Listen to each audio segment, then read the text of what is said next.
Good evening, and this shiur has been pre-recorded. It's now Wednesday evening, and I hope you will enjoy the shiur. We'll go straight to our shilas. So the first question we have on our list is about the minhag of the Rebbe, about the night of Yom Kippur, would stay in shul and say Tehillim along with the whole Olam while there. What's the source of this minhag? So this came up actually on Shabbos. We were learning in Siman Tov Reshut Tes in the Alter Rebbe's Shulchan Aruch, Sif Yud Ches. Talks about sleeping in shul, and he says that normally one wouldn't sleep in shul, but Yom Kippur, it is customary to sleep in shul because we say shiras v'sishbochos rev halayla. So customary to say praises for the majority of the night. And then there's a lot of discussion on whether you should sleep, you shouldn't sleep. Most of us do need to sleep a bit, otherwise we wouldn't be able to daven properly the following day. But that's generally, he says, shiras v'sishbochos.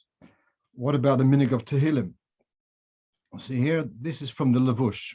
Now, the Levush lived about 400 years ago, and he has a style of really putting down the details of all the tefillas, which we're going to say. You can look over here. This is also in Taf Reshut Tes. He tells us about saying Dacha Chalekenus, Lachlanu Hashamos, Omnom Kain, and etc. He goes through the list of various slichas which are said at night, and then he says, "V'yesh oimrim kol hatehillim kuloi be'oisa halayla." Those who have the custom to say the entire Tehillim that night, the night of Yom Kippur, and so we have it's an old custom. This is besides the minhag of saying the first 4 chapters of Tehillim, which is brought in the Machzer with the Gematria, etc. For me, this inyan of Tehillim, the night of Yom Kippur, has a particular, what the word is, yakrus. I cherish the memory of being able to be by the Rebbe, and my nature is not to push myself too hard, and so to be close to the Rebbe usually was quite challenging. But the night of Yom Kippur, people was much more quiet. I was able to stand right near the Rebbe within Dal Damas, and as the Rebbe was reciting Tehillim. Now, on Shabbos, when we were learning this, Rabbi Lu said, at the shiur, he said that this used to be known as the Rebbe's Tehillim. Now, I looked up, and it looks like it's from the Frierdiker Rebbe, so let's read a little bit of the history. This, which you have in front of you now, is from the journal called Hakriya v'Hakadusha, which was a journal which was mostly in Yiddish, a bit of English, which was published by the Rebbe, by the Frierdiker Rebbe, in the war years. As soon as he came to America, Tovshin Aleph already, he starts publishing this, and this went on during the war years.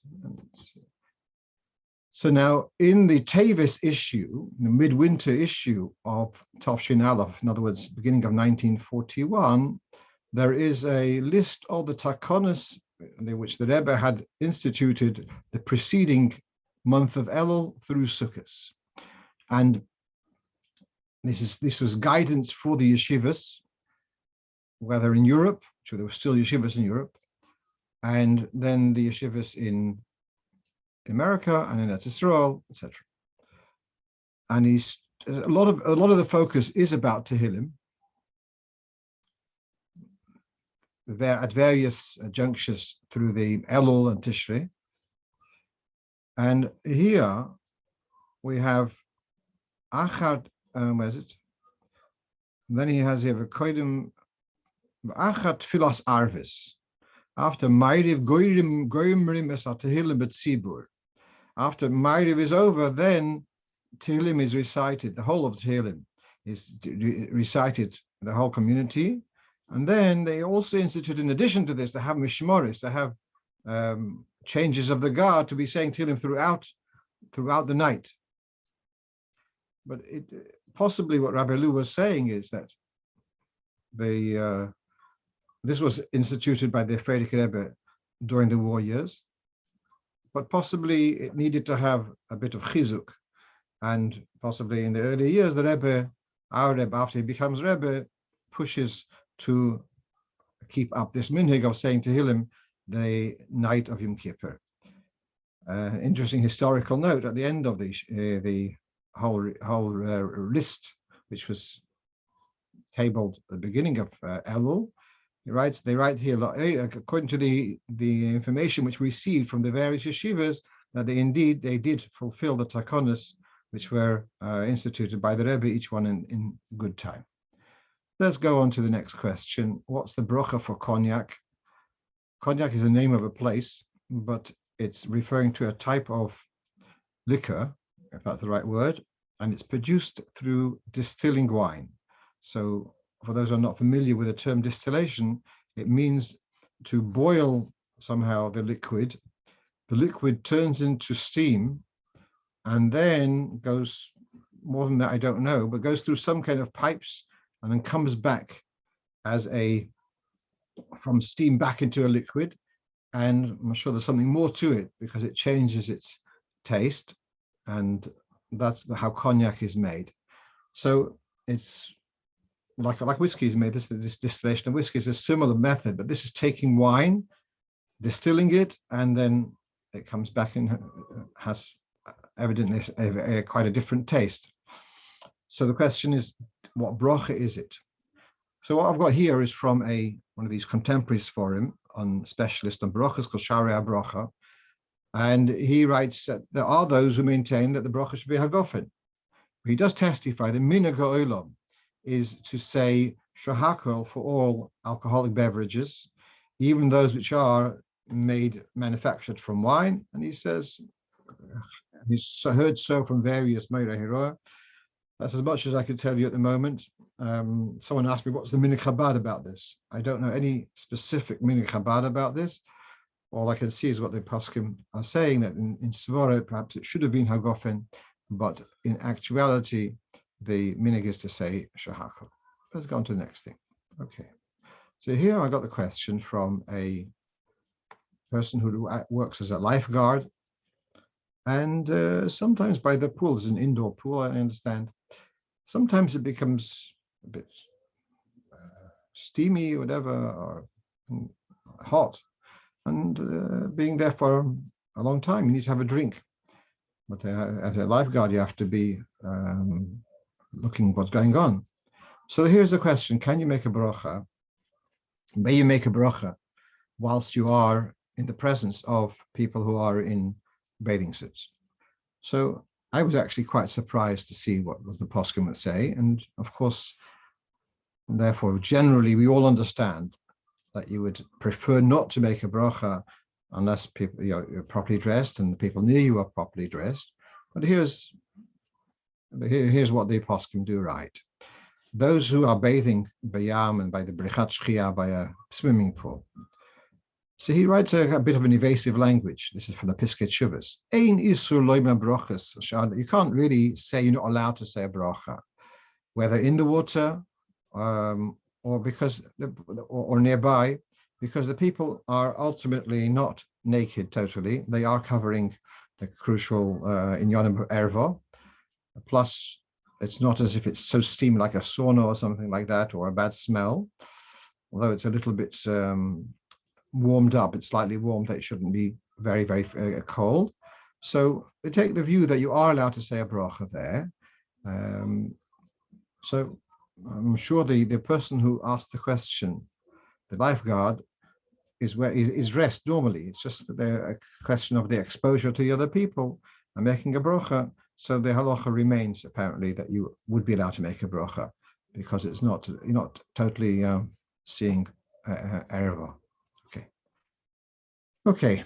This week I decided to finally get to the bottom of the question of schnitzels, and people have discussed it before, and others ask why. We know that if when there's a mixture, mazonis comes up tops. And so you make a mazonis on the mixture. We discussed it, if you remember a while ago, we spoke about the nishnash stuff, which are tossed into a salad, etc. So what's the story with schnitzel, which is which is fried in a coated of you dip the piece of Shnitzel in a shallow amount of egg, and then you put it into a dish of breadcrumbs, and so then the egg makes the breadcrumbs stick to the Schnitzel. Then you put it in the frying pan. I'm saying you because I don't do that. I just eat it an end product. Okay, but now, so why is the bracha? Oh, so I was brought up that the bracha is shahakol, and some people are challenging that and saying no, it should be mazonos. So again, this is from Piskei Teshuvos, and just to for those who are worried that this fits for Minei Chabad, so we have Rabbi Alashvili, who is has written several editions on about Birchas Hanenin. So this is from his list. So he writes Schnitzel, Shahakol Bar Nefashos. Then he adds Schnitzel with a thick layer of flour. And then he says you make mazonos and al hamichya.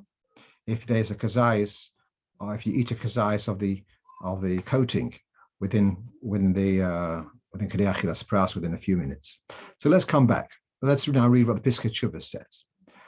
He writes, Mine tegunim v'tavshilim shoinim, various kinds of foods which are fried, and they are coated with a layer of flour or crumbs. Or matzah meal, matzah flour. The bracha ein min chosan ela shahakol. The bracha is shahakol. And in note 57, you can see, he quotes here from Cheshav Eifert, which is the later of Padver of Henoch, Alav Shalom, who I had the schus to learn with. He has Be'er Moshe, Shevet Halevi, Loheres Nosan. He brings from several contemporaries, very contemporaries for him, and they all take the same view that the bracha on Schnitzel is shahakol. And so, come back to the text. Why is that? So, if you ask a regular housewife, why are you putting the Schnitzel in breadcrumbs? She'll probably say because that's the way my mother did it. But if you start making a bit more investigation.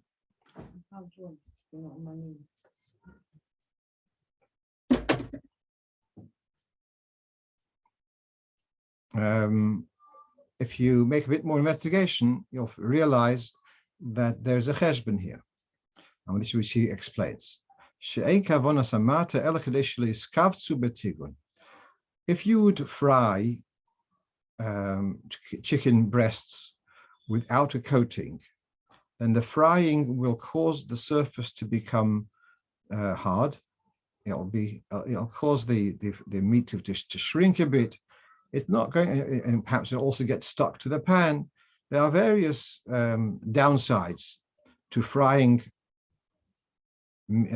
schnitzel without the coating. By putting on the coating, so then you are able to fry it, and it's protected from getting stuck, and it's protected from getting dried out. So basically, the coating is there to preserve the good taste of the schnitzel. And so we have the rule that when mazonos is in order to hold things together, normally we think about that. Let's say you make fish balls. So you got fish, minced fish, and then you put in some matzah meal and some other stuff to hold it together. So there it's to hold it together, so then you don't make mazonos on fish balls. And here it's a different form of holding it together. Here it's mixed in. Here it's a coating, but it's the same idea. It's holding things together, and therefore it's not there for feeding you. It's not for nourishment. It's in order to better present to better preserve and better present the food which you're frying, and therefore it remains tofel to the meat, to the chicken, and the bracha therefore remains shahakol. And in some of the sources which there are quoted here in the notes, they differentiate between a taroives, and then we've got the taroives, we say that dogon is iker. But what about, we all know that when you have, let's say, a sharp drink, and you wanted to have something just to take away the sharp taste, then you wouldn't make a bracha on the mazonos. And for that reason, actually, we make a point of having the mazonos before the vodka, because if you have first the vodka, there'll be a shayla of making a bracha on the cake, which is to take away the sharpness of the taste of the vodka. So that mazonos comes up trumps is not a total klal. It's only in a taroivas that's true, in a mixture. But when it's serving a different function, and in this case it's a coating, so then we will say the meat is the main thing. The coating is there just to look after it, and therefore the bracha remains shahakal. So I was relieved to see that the contemporary poskim do take the view, as I was brought up, to say shahakal on those things. But then what we did see is if sometimes they make a very thick coating, then there are those already, he also brings this in the notes here, if it's a substantial thick coating, then there is a svara to break off a bit of the Shnitzel of the coating and to make a separate bracha on the coating. Okay. Let's go on to Nefilot Afיים. Here's a very interesting thing. Now, if those remember, the Rebbe would come in for mincha upstairs in the small zal, and later it was downstairs. The Rebbe's, if you can look at the way I'm doing, the Rebbe would have his hand in front of his face. His face was slightly stooped, and often in the middle of Tachanun, he would sway his head from right to left a little bit. That was a posture. It wasn't that he had his head right down on his hand. And I never really thought too much of it, but it's just something which came up this week. Now, in the Rambam, in Hilchos Tefillah, he talks about, it's interesting, in Gemara we talk about 4 moments of bowing in Shemona Esrei, beginning and the end of the first bracha, by Mogen, and beginning and the end of Moedim. The Rambam actually says 5, because he includes by Oisa Sholem, when we bow forward by Oisa Sholem. So he says, after you've done that, then Yeshiv La'oretz, you sit down, V'noifel al ponov, and you put down, you put al ponov arza, you put your face down to the ground, and you plead whatever Tachanunim, whatever pleadings you want to say. It goes a bit more detail about prostrating oneself totally. But meanwhile, the Tachanun which he's saying is that you fall down your face is all the way down. And so here, the note which you have in front of you is from the Tzemach Tzedek.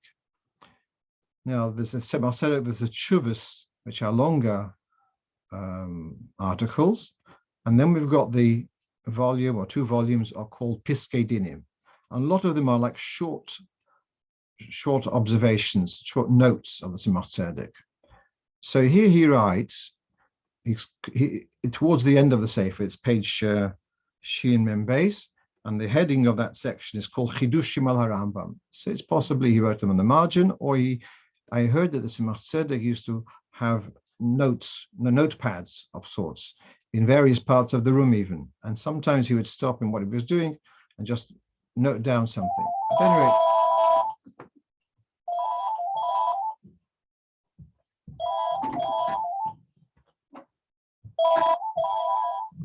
says the Tzemach Tzedek, V'im kein sorach iyun, he quotes the Rambam, Neufel upon of Arzo, V'im kein sorach iyun, amai ein noi hagin kein rak ponov be'avir. Why is it that we are not accustomed to put our face down to the ground, but his face is in the air? So he says possibly that there's a worry about there being stone, like in the Welt, the minig is that they put down for koyrim over Rosh Hashanah Yom Kippur, they put down a cover like a mat or something, not to do koyrim on the floor. In Chabad minig is we're not particular about that if it's not a stone floor. Of course, if it's a stone floor, then we would be particular. But others are machmir even in a regular floor, not to be nichshel, not to make a mistake with a stone floor. A stone floor doesn't mean tiles, because those tiles are made of clay or whatever. You mean stone floor, like, which is slate or whatever.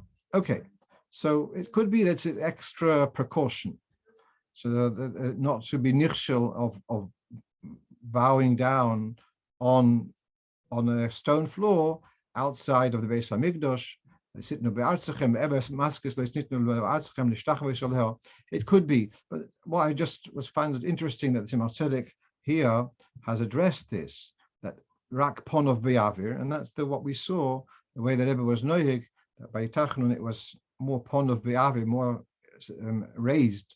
Not that you could see, he was down, but it wasn't down onto his hand, onto his arm, as most of us are used to be doing. Let's go on to the next point. Okay, here's an interesting question which someone asked me this week. That what is the story of? Well, I'm using a Hera Moshel of Reuven. He's a wholesaler. He sells shmura matzos to all over the world. Now Shimon lives, let's say, in England, and he orders a shipment from Reuven, and the delivery was delayed. And now the shipment arrived after Pesach, which obviously not many people are interested in buying matzahs from Shimon after Pesach. So does Shimon have to pay for the shipment which arrived late? So I used the Sefer Pischei Choshen, and he has a very long note about this topic. His general drift is that when you buy something, then it becomes yours. The delivery is a separate story. So unless the supplier took responsibility of delivery, by default, we would say you bought matzahs, and then you asked him to arrange delivery, but he's doing you a favor and getting a company there to do it for that company is your shliach, not his, and you can't really have a claim that the delivery was late, etc. It's you bought the goods, and so I'm just going to read part of a long discussion in the notes, as I say, in the Pischei Choshen, and he says nowadays a person orders goods, and the vendor produces an invoice, and he sends it to the buyer. So he says that's called situmta. Situmta, if I understand correctly, means this is the conventional way of doing business. And this is called sold. Once you've made an order and you've received an invoice, etc., whatever the words are, so then that's the kind of the point of no return. The deal is on and it's happening. And therefore, since you can't retract, so that's a kinyan. And therefore, once it's yours, so then you as the buyer, you as Shimon who's buying this stuff, it's your responsibility. The fact that it arrived late is not the liability of the vendor or of the wholesaler. So apparently there's ways of taking insurance to cover for these eventualities. And so I guess Shimon, if this is indeed a big worry of his, he should be taking out some type of insurance for late delivery of whatever he's selling. Let's move on. And here again, I had a correspondence this week, which I've discussed this in the past a few years ago, about 5 years ago, 6 years ago, about taking food out of the freezer on the first day of Yom Tov to be served on the evening, at the evening meal, which is effectively the second day of Yom Tov. So now we have 2 days of Yom Tov. Rosh Hashanah is going to be Tuesday and Wednesday. So she wants to take out the food out of the freezer on Tuesday afternoon. So that should be defrosted in time to be able to warm it up on Tuesday night. So first of all, I want to say, well, what's the problem here? We know that you're not allowed to prepare from one day of Yom Tov to the other, like you're not allowed to prepare on Shabbos for after Shabbos, not allowed to prepare from Yom Tov to the Rishon to Yom Tov Sheni, because the first day is Min HaTorah, second day is Midrabanon, and so you're not allowed to prepare from one day to the next. So, for example, the Ramah in Hilchos Simchas Torah, he says about not preparing the Kiddush for Simchas Torah night on the afternoon of Shmini Atzeres, because Shmini Atzeres is the Yom Tov Min HaTorah, and Simchas Torah is Yom Tov Sheni, and you're not allowed to prepare on Yom Tov Rishon for Yom Tov Sheni. The Alter Rebbe elsewhere takes from this, and he says to fetch wine from the cellar on Yom Tov Rishon for Yom Tov Sheni, or for the night meal. He says you're not allowed to do that because it's preparing from one day to the next. Alter Rebbe has an interesting chiddush about rolling the Sefer Torah to the right reading. He says you're not allowed to roll the Sefer Torah on the first day of Yom Tov to prepare it for the second day of Yom Tov. And here the Alter Rebbe has a chiddush that if it's Yom Tov is on Friday, and you're allowed to prepare food on Friday for Shabbos because you made an Erev Tafshilin. So the Alter Rebbe says a chiddush that Erev Tafshilin only works for food. It doesn't work for non-foods, for unrelated to food. And therefore, the Alter Rebbe says you're not allowed to roll the Sefer Torah even when you have an Erev Tafshilin. You wouldn't be allowed to roll it on Friday for the Shabbos reading. But let's come back to our point. So here, why am I trying to find a heter? So, all right, so in a regular domestic situation, it's not a big deal. You can manage without this heter. Here I was asked by a shlucha who hosts dozens of young people for the Yom Tov meal. And they don't have enough space in the fridge to keep the food, let's say kugel, whatever it may be. They don't have enough space in the fridge to keep everything. It's 2 days Yom Tov, then lots of big appetites. And so they want to be able to keep the food for the second night, to keep it in the freezer. And then on the first day of Yom Tov, after lunch, so then they'll be able to take the stuff out of the freezer. And then by nightfall, they'll be ready to be warmed up. If it needs to be warmed up, it'll be ready to be able to be served on the second night of Yom Tov. So I'm dealing here with a case where there is a tzorech, and so we're looking for a head. So now here you have Alter Rebbe Shulchan Aruch in Hilchos Yom Tov, Siman Tov Kuf, Siman Seif Chof. He deals with the following problem. You've got meat, which has, now we know that meat, in order to cook it, we have to salt it. Now, if it was shechted just over 2 days before Yom Tov, more than 48 hours before Yom Tov. Now, the halacha is that you can salt meat and to be able to cook it, but if the meat has been left for more than 72 hours, then the blood is considered to be kind of stuck inside the flesh, and salting is not going to be a solution. So meat which hasn't been salted for 3 days, for 72 hours, you cannot salt it. It's not treif. You can roast it, but you won't be able to salt it. So now, for a few people prefer to salt their meat, to cook their meat, then this is going to be a nuisance. This meat will be now in other words, the 72-hour window in this case is going to be expiring on Yom Tov. Now there is a way to extend this window of 72 hours by soaking the meat. So here's the question: are you allowed to soak the meat on Yom Tov so that you should be able to extend the window of being allowed to kasher it through salting?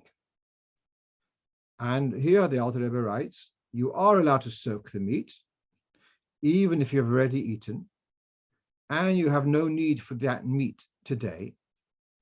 But he says, since it's edible today because the nikur has been done, whatever that is. The preparatory stages have been done before, so it is edible today. Then you are also allowed to soak it.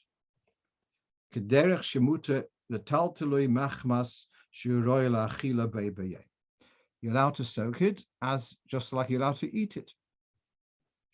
And then he asks on himself, you're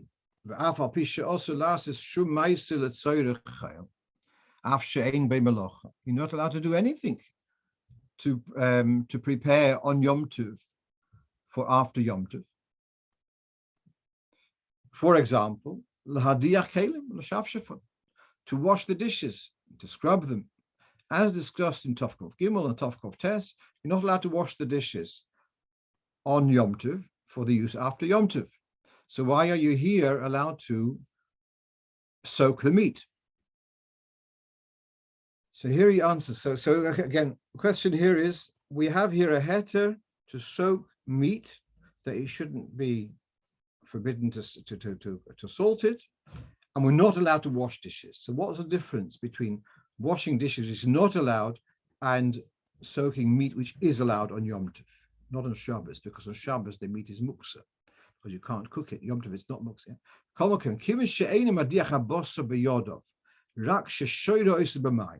You're not washing the meat with your hands, you're just soaking it in water. It's not doime, it's not comparable to hadochas kelim, to the rinsing of dishes. You are there more involved, you're washing the dishes with your hands. Here you're just dunking it in water. So looking at this, you can say, listen, what's the difference between taking meat out of the freezer and leaving it to defrost, and it seems to be even less than putting this meat into the waters to soak it? So I'd written this approach, and then I mentioned before his name, Reb Meir Zirkin, pointed out to me that look back in Hilchos Shabbos, we've got the famous story of someone who left bread baking in the oven, and there's an issue about taking it out. And there it says you're not allowed to take the bread out just because it's a tircha. And so even a small tircha, small effort, is also not allowed. So then we're back to the question, what's the heter then of soaking this meat to protect it from getting stuck with the issue of not being able to salt it? So in the Machzis HaShekel, who is a commentary on the Mogen Avraham, he says an interesting point.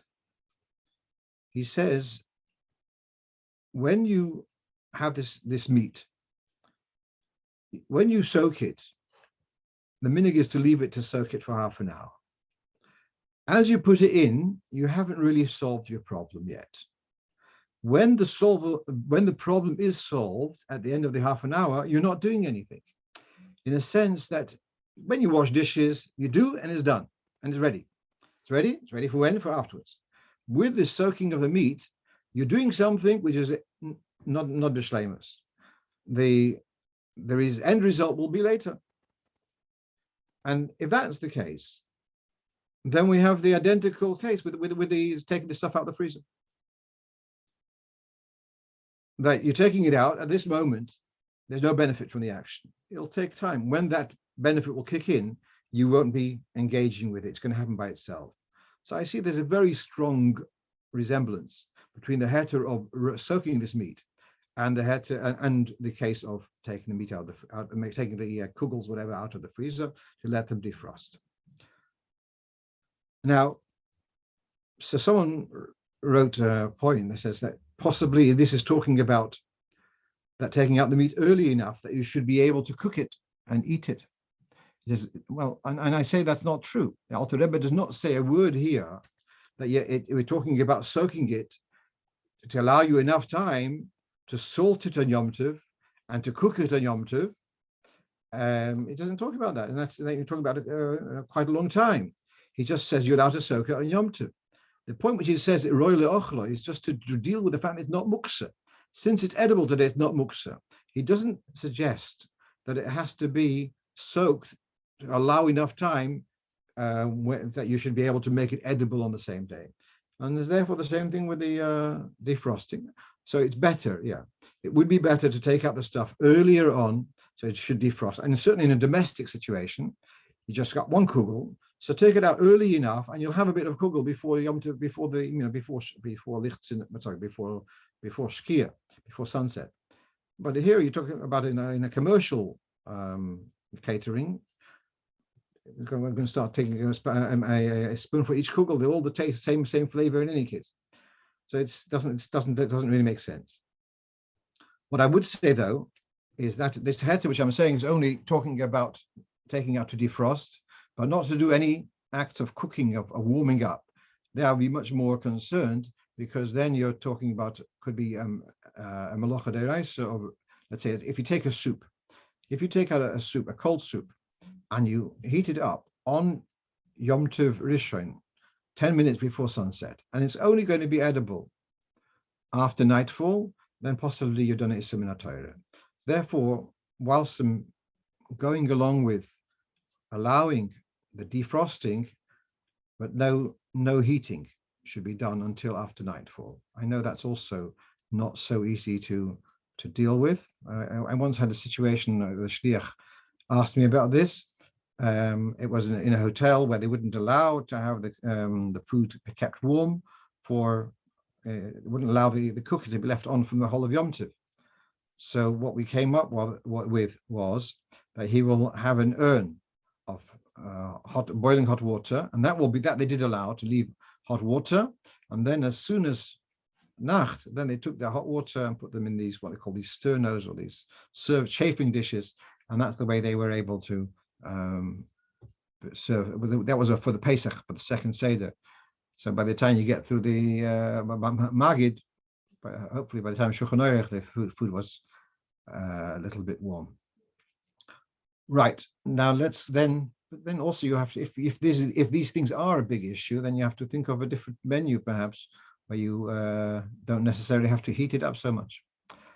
Right, I have another couple of questions on my list, which are not on the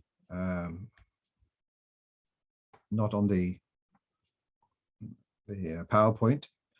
Someone contacted me this week, and I don't know the answer. But I'm using this forum. Perhaps one doesn't know the answer. The minhag of in Chabad is the Avel and Rachmana litzlan, or so a person has yortzeit, would say mishnayos after davening, and add another to say a mishnah and then a kaddish, the kaddish rabbanan. So in the back of the siddur, where it has the mishnayos, it mentions B'Shem the Rizhiner, it mentions from the Kamarna. So this idea of learning mishnayos, yes, but the idea of doing mishnayos on a daily basis, Shachris Mincha Ma'ariv, and the Kaddish Rabbanan after that, is that unique to Chabad? Because the question was that people sometimes daven in other shuls and people are not so familiar and find it perhaps they want to go out of shul and you're holding them back. So this is the question: is this known outside Chabad? The cheshbon of our minhag is that there's a basis in the Zohar. I think we once discussed it on one of the shurim, that every kaddish is effective for 1.5 hours. It gives a relief for the neshamas in Olam Ha'emes for 1.5 hours, and therefore we try to get 16 kaddeshim in a day to be able to give 24 hours of relief. That's the background for the minhag. Right, let's go on to the next question, which I have. Again, I'm using this forum. Someone sent me an email this week. There are types of foods which Sfardim call them mezonos, and Ashkenazim call them hamoitzi. And said in Paris, it said in the name of Diane Raskin from London, that he paskined that since most people say mezonos on this food, then the minority may also say mezonos. No? So, Baruch Hashem, I'm still alive and be able to correct this. But my first reaction was the famous expression of lahadam, I don't remember ever answering such a thing. And matzahs, machine matzahs, hand matzahs. Sfardim call them a whole year. They are mezonos. Ashkenazim, we say hamoitzi. Sfardim, except for Pesach, they're making mezonos and matzahs. And we never heard that because Ashkenaz Sfardim, and perhaps because the Roiv Yidden in Paris are Sfardim, and therefore Ashkenazim should say Hamotzi, should say Mezonos on Matzos. Never heard of such a thing, and I don't think it's correct. Each Kehillah follows their minig, and we don't. I must share with you something that just comes to mind. Yossel Padvas was eingesandt. He once asked a question: why is it that Chabad Paskin, like the Alter Rebbe, when they may be in a minority against many other poskim? So he said, the Alter Rebbe may be a yochid, again, but they have his yochid and rabbim. He was asking, so he may be a yochid. He says, "As a yochid was rabbim tzrichim loy." He's a yochid which the rabbim are indebted to him and follow his guidance, and therefore for this kehillah, you follow the guidance of your kehillah. The fact that other kehillahs do something different, but you follow the minig of your kehillah. Finally, about Pidyon Haben. So it came up in discussion. I saw in a sefer this week that he writes about not saying Tachanun because of a Pidyon Haben.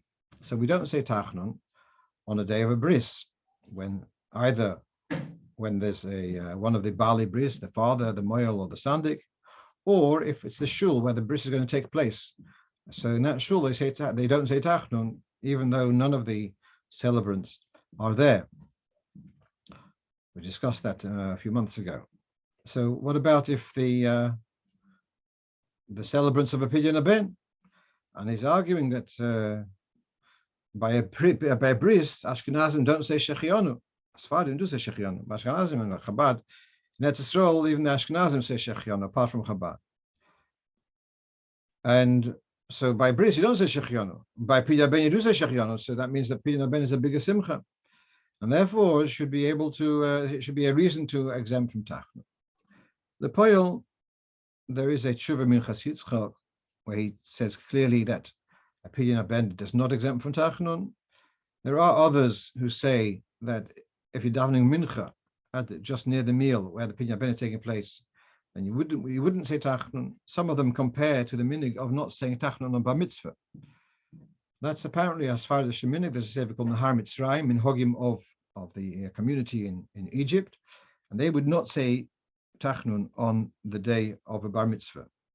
That's actually, though, not our minig. Our minig is, there's a beautiful letter of the Rebbe, I think it's in English, where he explains why on a Bar Mitzvah we do say Tachanun. He says, you become Bar Mitzvah. So actually a letter to, I think, to Rabbi Ariel Lieberman. He sent me a copy. He lives now in New York, and it was sent to him. And the Rebbe says, you're becoming Bar Mitzvah. No, it's a very big responsibility. All these mitzvahs. You might make a mistake. So what happens? It's daunting. So you're told that even if you make a mistake, you have an option to say sorry, to say Tachanun, and you're forgiven. So that's when you're given, they become a mechayev of mitzvahs. So you're also given an exemption. You're given the opportunity of Tachanun. At any rate, so again, coming back to compare Pidyon Haben to a bris, the reason why we don't say Shechionu by a bris is the Gemara has a discussion about saying Shasimcha b'moinoi at the sud of a bris. The Gemara says no, because Shetzaira dinuka, that after all the child went through pain. So the Ashkenazi minig is also not to say Shechionu for the same reason, because Tzaira dinuka. So what that means in a sense, though, is that really bris milah is a very great simcha. And the Lashon the Gemara called mitzvah shekibla aleim b'simcha adayim b'kayim, the mitzvahs which we which we fill with joy, they have been kept well preserved. Mitzvah milah, it's a mitzvah which involves pain, and Eden have always been happy about perhaps not to do with it because of the sacrifice. But the mitzvah milah is a mitzvah which always associated with great simcha. Pidyon Haben, of course, it's a very special occasion, but it doesn't have the, in a sense, the sacrifice, which then perhaps calls out the simcha, which is the reason for not saying Tachanun, etc. There may be other reasons, So anyway, I did see that there are poskim who say that at a suda of a pidyon ben to say hasimcha b'ma'inai, but the Ramo in Hilchos Pidyon Ben Simashin Hey says that you don't say hasimcha b'ma'inai, and so just to sum that up, if you don't say hasimcha b'ma'inai by a pidyon ben, then I don't see why it should be a kal v'chomer at all, and compared to bris milah. And bottom line remains that, and also there's another cheshbon that the bris is usually associated with davening. Pidyon ben is associated with a meal. It's nothing to do with davening directly. So it seems to be, by and large, the minig is that a pidyon ben is not a reason to exempt anyone from Tachanun. Just talking about pidyon ben, I just got today a shaila that a child was born and delivered, there's a bit of difficulties, and was delivered with forceps. Child is a bechair. Is that a reason to worry about whether there should be a pidyon ben or not? So there is discussion in the Gemara if a bechair was born and the head of the bechair didn't touch the koisle horechem. So the Bible, there's a tshuva of Reb Moshe who says that's only talking about bechair behem, not talking about bechair adam. And it's irrelevant because I saw in other contemporaries for him that when a child, there is difficulty with they would never put the forceps all the way down into the uterus. The child's head would be already out in the outer passage, and that's when they will start using equipment. But the kedushas bechair already, as soon as it crosses what's the cervix, etc., is already kedushas bechair has applied, and therefore there's no hesitation, and pidyon ben should be done in the right time. So I'm going to finish with this and wish you all a guten Shabbos and a chesiva tova, and hopefully see you next Thursday at normal time, and spaces wherever you are. Kol tov.